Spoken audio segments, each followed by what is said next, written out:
Un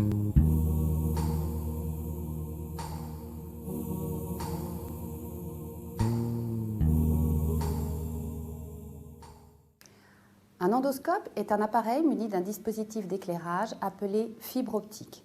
Cet appareil introduit dans une cavité de l'organisme permet de l'examiner et de pratiquer des gestes diagnostiques, voire thérapeutiques, au moyen d'un canal opérateur. La fragilité et la complexité de ces dispositifs médicaux, du fait de leur architecture et de leurs matériaux, entraînent des difficultés pour leur entretien et leur désinfection. Un endoscope est composé de 4 parties. Une partie distale permettant la connexion avec une source d'alimentation, un cordon de liaison, une partie proximale ou poignée de commande, une gaine principale comprenant les faisceaux éclaireurs, le faisceau conducteur d'image et les différents canaux tels que le canal opérateur ou le canal d'insufflation. On distingue 2 types d'endoscopes. Les endoscopes rigides, qui sont thermostables et sont donc stérilisables. Ces dispositifs ne seront pas abordés dans ce film. Et les endoscopes souples, qui sont plus complexes à nettoyer, ne supportent pas de procédé de stérilisation à haute température. La fréquence des infections après endoscopie est diversement évaluée. Ceci dit, elle reste rare compte tenu du nombre important d'examens réalisés. Si des articles rapportant des cas d'infection après endoscopie digestive sont peu nombreux depuis 1993, il faut néanmoins souligner 2 points. Tout d'abord, la mise en cause de l'endoscopie dans la transmission de l'hépatite C, mais également le nombre croissant de cas relatés de transmission de mycobactéries via l'endoscopie bronchique.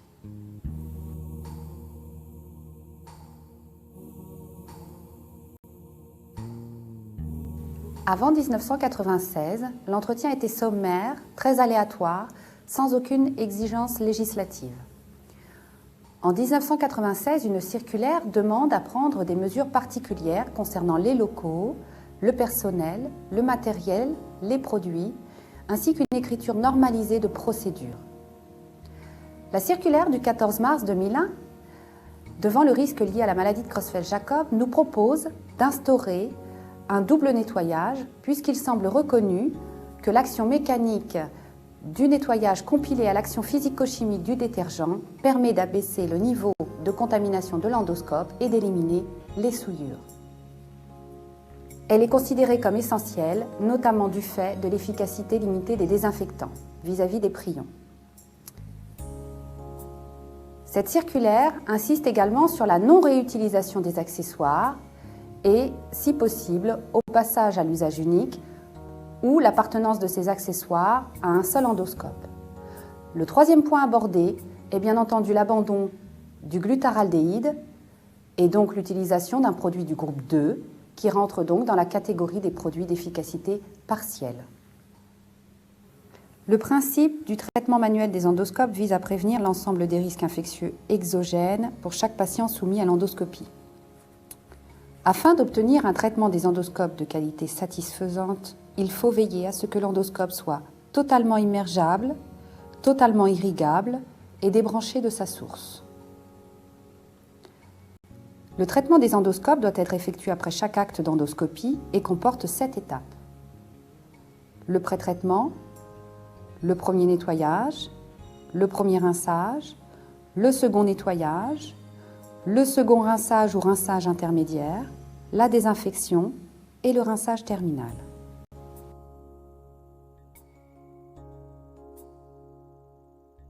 La sécurité du personnel en endoscopie est très importante.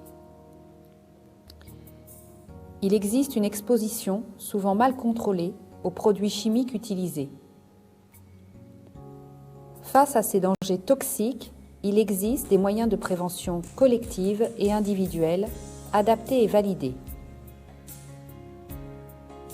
Quant au risque biologique, il est actuellement de mieux en mieux maîtrisé grâce à une sensibilisation importante du personnel et à l'utilisation croissante du matériel de sécurité. Ces mesures relèvent du respect des précautions standards lors de toute endoscopie à tout patient. Cela implique le port d'équipements de protection individuelle, gants, surblouses, lunettes, masques, un lavage des mains adapté, des gestes sécuritaires vis-à-vis du matériel souillé, ainsi qu'un entretien régulier des surfaces.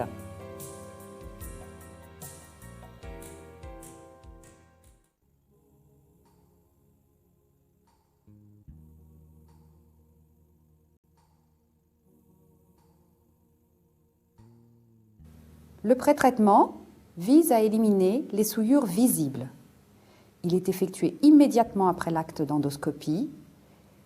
Il comporte 2 points, l'essuyage externe de l'endoscope avec un matériau à usage unique, l'aspiration-insufflation de tous les canaux de l'endoscope à l'eau du réseau de distribution. Le matériel est ensuite transporté dans le local où se déroulent les étapes suivantes.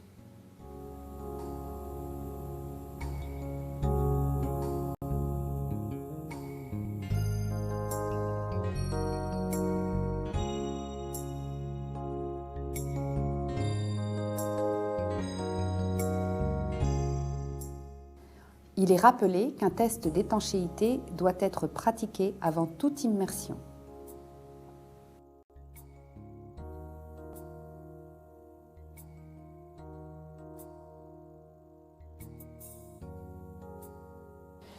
Le premier nettoyage doit intervenir le plus précocement possible après la fin de l'acte d'endoscopie pour éviter le séchage des souillures, des sécrétions, voire des excrétions, et la formation ultérieure de biofilms.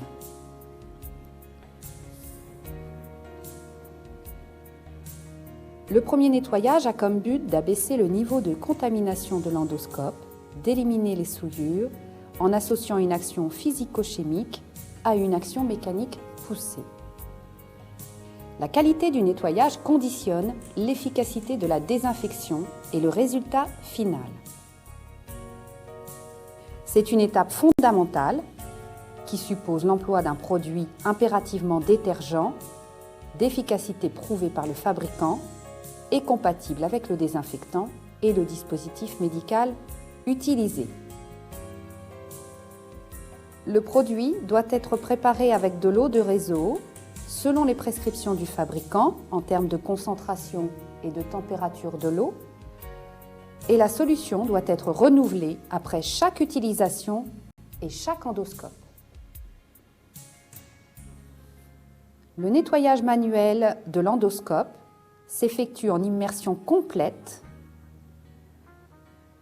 Il comporte obligatoirement les actions suivantes: le nettoyage de la gaine, le démontage et le nettoyage des valves, pistons et autres éléments amovibles, l'irrigation de tous les canaux irrigables de l'endoscope, l'écouvillonnage de tous les canaux écouvillonnables de l'endoscope, le brossage de l'extrémité et des anfractuosités de l'endoscope, voire un second écouvillonnage si le liquide d'irrigation n'est pas parfaitement limpide.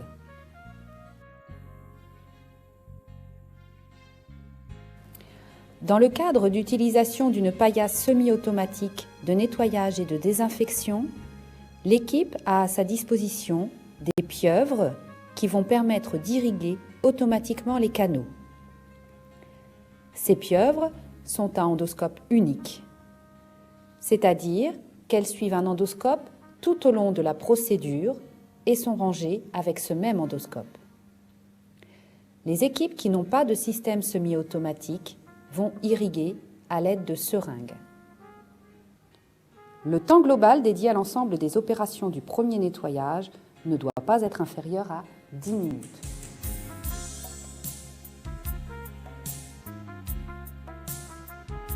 À l'issue de cette première phase de nettoyage, l'endoscope est rincé et irrigué à l'eau du réseau afin d'éliminer les salissures et les résidus de détergent.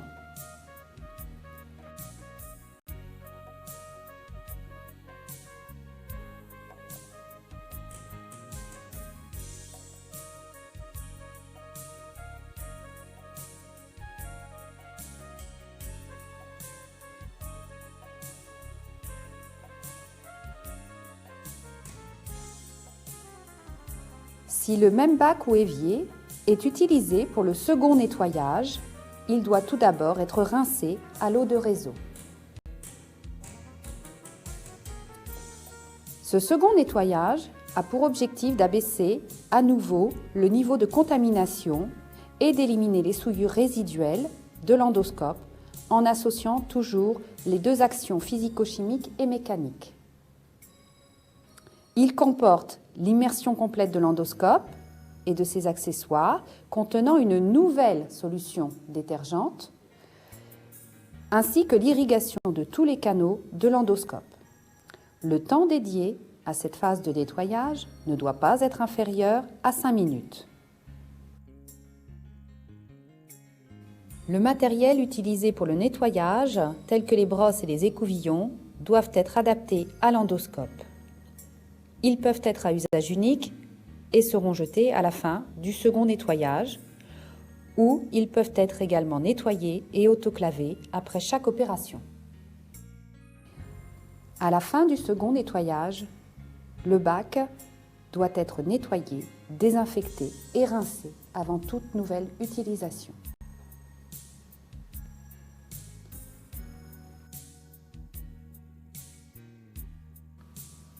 Le second rinçage ou rinçage intermédiaire, par son action mécanique, élimine les matières organiques résiduelles et toute trace de détergent qui pourrait interférer avec le produit de désinfection utilisé ultérieurement.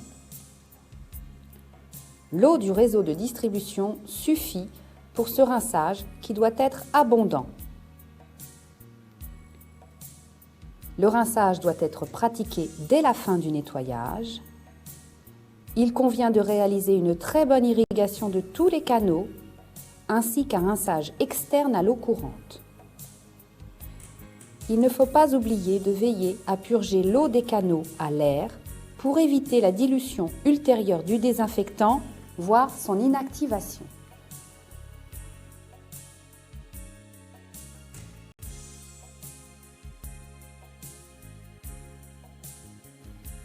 Il est nécessaire pour la désinfection d'utiliser un produit de groupe 2.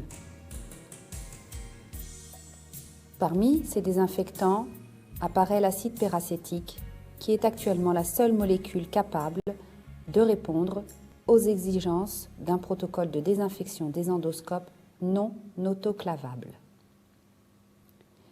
Ce produit est disponible, il présente une activité similaire, voire une efficacité microbiologique supérieure aux aldéhydes. Ceci dit, c'est un produit qui manque de stabilité dans le temps. La concentration en principe actif peut varier selon les formulations et les conditions pratiques d'utilisation. Il paraît donc indispensable de pouvoir disposer d'un indicateur fiable, facile d'utilisation, qui donne une réponse rapide et de coût acceptable, qui va permettre d'évaluer l'efficacité de la solution désinfectante du premier au dernier jour d'utilisation. C'est pourquoi nous devons effectuer des contrôles réguliers grâce à des bandelettes réactives. Cela sous-entend la mise en place d'une traçabilité de cette surveillance d'efficacité du désinfectant. La désinfection est une opération permettant d'éliminer ou de tuer les micro-organismes. Le temps de trempage sera différent si l'examen s'effectue en cavité non stérile, telle que l'estomac ou le côlon, ou en cavité stérile, telle que l'utérus ou la vessie. À l'issue de la désinfection, il est nécessaire de purger à l'air les différents canaux pour éliminer le produit désinfectant résiduel. À chaque changement de bain de désinfectant, le bac sera rincé, nettoyé, désinfecté, voire autoclavé.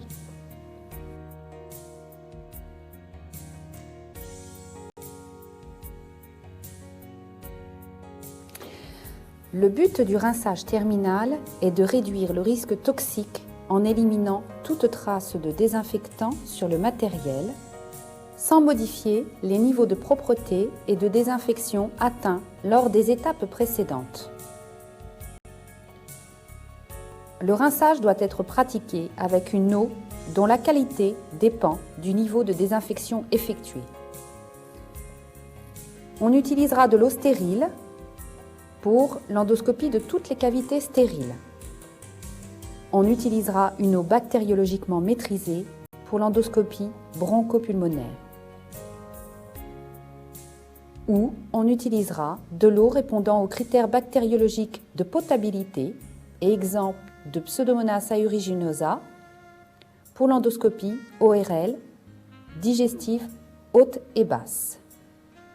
L'eau de rinçage final doit être renouvelée systématiquement à chaque endoscope. La qualité microbiologique du bac doit être homogène avec celle de l'eau. Ainsi, lorsque de l'eau stérile est utilisée, le bac doit être stérile, c'est-à-dire autoclavé, et changé à chaque endoscope. Lorsque de l'eau du réseau ou de l'eau bactériologiquement maîtrisée est utilisée, le bac est nettoyé, désinfecté et rincé.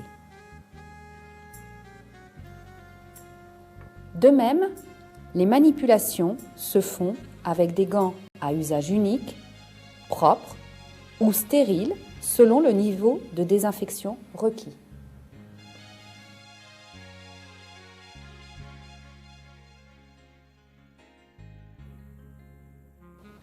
Si l'endoscope n'est pas utilisé immédiatement, il est recommandé de le sécher à l'air médical.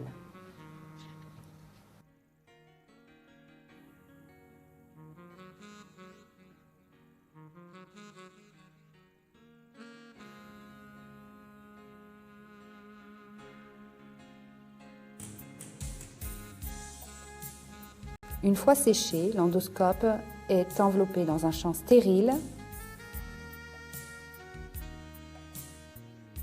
sur lequel nous collons une étiquette traçant les actes d'endoscopie et le procédé de traitement des endoscopes qui a été assuré.